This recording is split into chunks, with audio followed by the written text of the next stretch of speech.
बुढ़ापा बहुधा बचपन का पुनरागमन हुआ करता है। बूढ़े काका की दुनिया अब केवल स्वाद और भूख तक सिमट गई थी। न चलने की शक्ति बची थी, न आंखों में पहले जैसी रोशनी, और न ही अपने कष्ट किसी को समझाने का कोई साधन सिवाय कराहने के।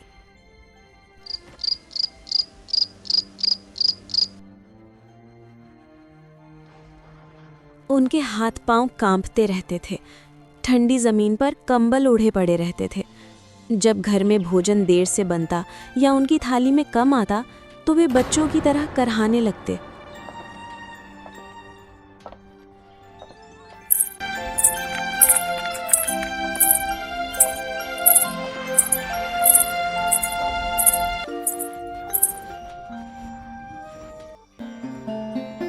ये करहा साधारण नहीं होती थी।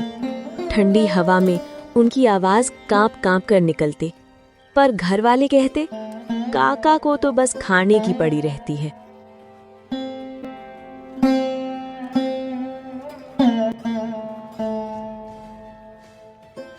पत्नी को गुजरे वर्षों बीत चुके थे। बेटे जवान होकर चल बसे। अब बस एक भतीजा राजू ही उनका सहारा था।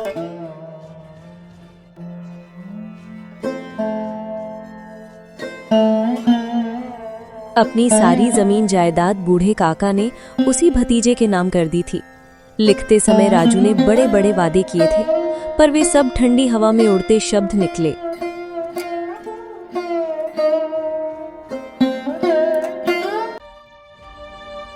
संपत्ति से घर में खूब आमदनी थी, पर बूढ़े काका को ठंड में गरम रोटी भी नसीब से मिलती थी। नए पहनने को कपड़े, वही फटे कपड़े पहनते थे। फिर भी काका को कोई इस बात का गम नहीं था। उन्हें तो था सिर्फ खाने का। कहते हैं ना, बुढ़ापा एक बचपन का ही रूप होता है। घर के बच्चे उन्हें सताते, कोई उनका कंबल खींच लेता, कोई ठंडा पानी छिड़क कर भाग जाता। काका ठिठुरते हुए कराहते, पर किसी का दिल नहीं पिघलता। पूरे घर में यदि किसी के मन में काका के लिए ममता थी तो वो थी राजू की छोटी बेटी लाडली। लाडली चुपके से अपनी गरम रोटियां और गुड़ काका के पास ले आती। यही काका की सबसे बड़ी पूंजी थी।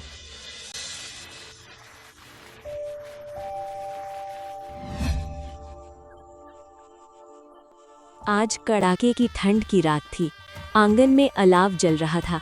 घर के द्वार पर शहनाई बज रही थी। गांव के बच्चे विस्मय से संगीत सुन रहे थे। आज राजू के बड़े बेटे सुखराम का तिलक आया था। घर में उत्सव का वातावरण था। अंदर स्त्रियां गा रही थी। रानी, राजू की पत्नी, मेहमानों के भोजन की तैयारी में व्यस्त थी। कढ़ाई चढ़े थे। एक में पूड़ियां कचौड़ियां तली जा रही थीं, दूसरे में मसालेदार सब्जी पक रही थी।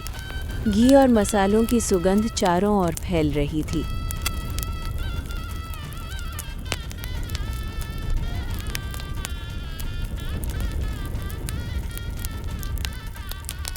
रानी रसोई में व्यस्त थी।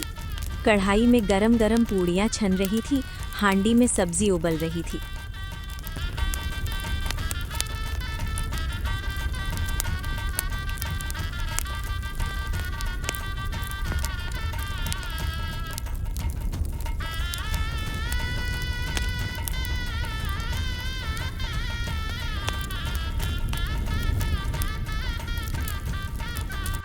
घी और मसालों की सुगंध ठंडी हवा को चीरती हुई पूरे घर में फैल गई। उसी समय बूढ़ा काका अपनी अंधेरी कोठरी में बैठे थे। ठंड से दांत बज रहे थे। ये सुगंध उन्हें और बेचैन कर रही थी। इतनी देर हो गई, शायद सब खा रहे होंगे। क्या आज मुझे फिर ऐसे ही सोना पड़ेगा? रोने का मन हुआ, पर शगुन बिगड़ने के डर से वे चुप रहे। उनकी कल्पना में गरम गरम पूड़ियां नाचने लगी, भाप उड़ाती हुई, मुलायम और सुनहरी। क्यों ना रसोई के पास ही चला जाऊं? हिम्मत करके वे कंबल ओढ़े ओढ़े दीवार के सहारे सरकते हुए रसोई तक पहुंच गए।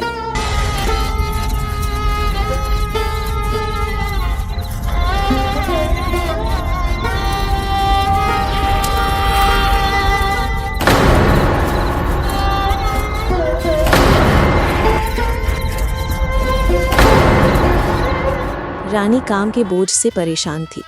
ठंड, मेहमान और शोर सब एक साथ। घर के अंदर स्त्रियां गा रही थीं और रानी मेहमानों के लिए भोजन का प्रबंध करने में व्यस्त थी। भट्टियों पर कढ़ा बैठी रानी उस समय कार्यभार से उद्विग्न अर्थात परेशान हो रही थी।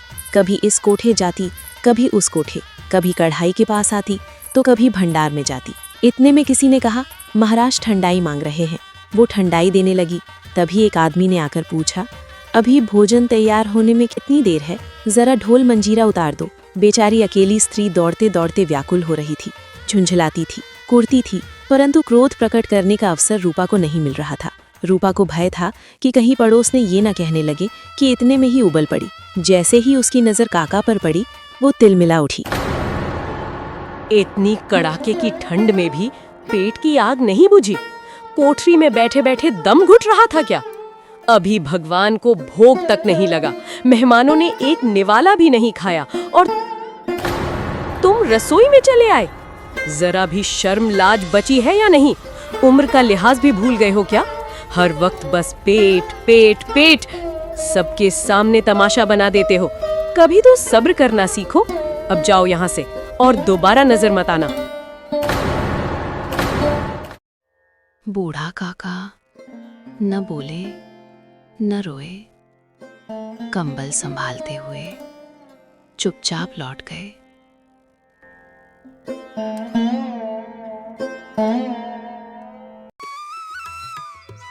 भोजन तैयार हुआ, मेहमान खाने बैठे।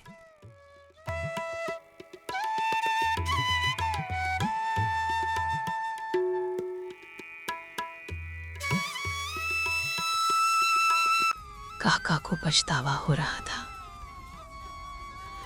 मेरी ही गलती थी।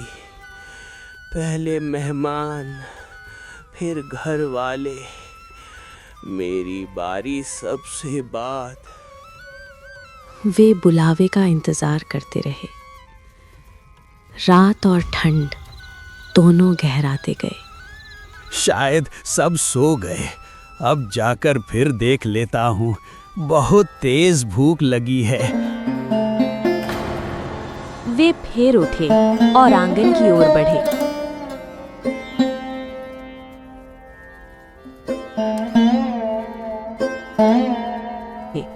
पर दुर्भाग्य, मेहमान अब थे।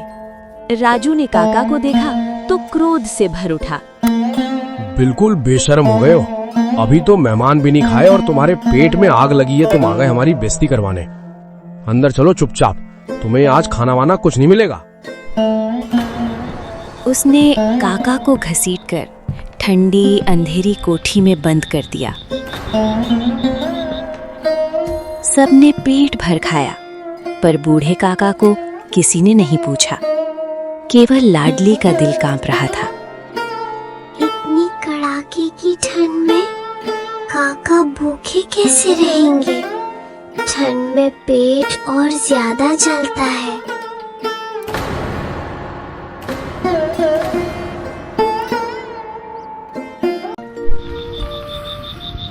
रात के 11 बज चुके थे। घर सो गया था। लाडली चुपके से उठी और काका की कोठरी में पहुंची।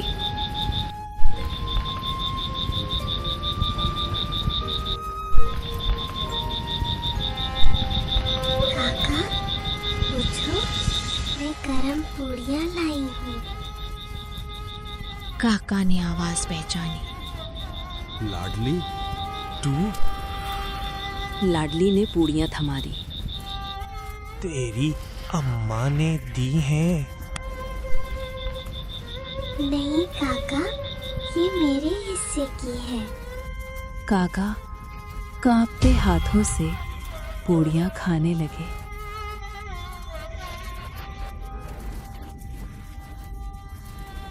काका, पेट भर गया? नहीं बिटिया, ठंड बहुत है, कुछ और मिल जाए तो।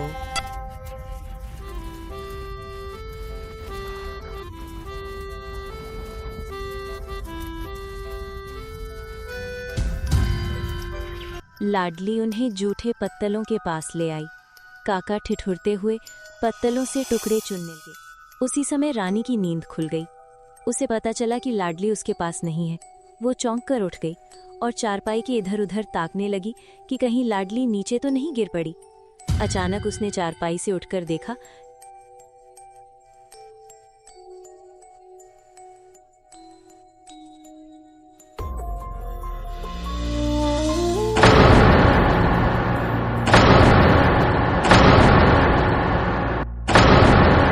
अपना स्वार्थ और अन्याय इस प्रकार प्रत्यक्ष रूप में कभी न दिखे थे जैसे आज दिख रहे थे। वो सोचने लगी, हाय मैं कितनी निर्दयी हूँ। जिसकी संपत्ति से मुझे 200 रुपए वार्षिक आय हो रही है, उसकी ये दुर्गति, और वो भी मेरे कारण। हे दयामय भगवान, मुझसे बड़ी भारी चूक हो गई है, मुझे क्षमा कर दो।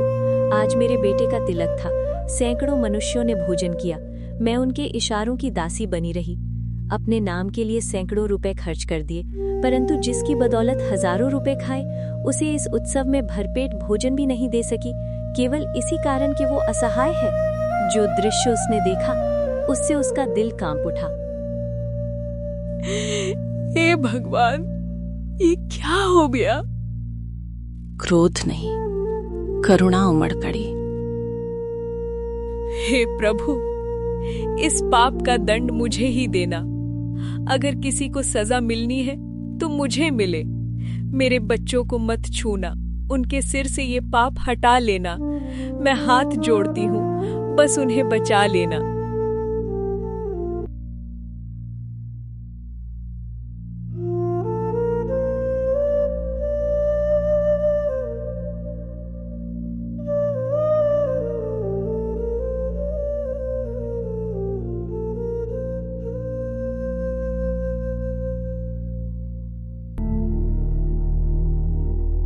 रूपा ने लालटेन जलाया, रसोई खोली। गरम भोजन सजाकर रानी ने एक थाली में संपूर्ण सामग्रियां सजाकर बूढ़ी काकी की ओर चली।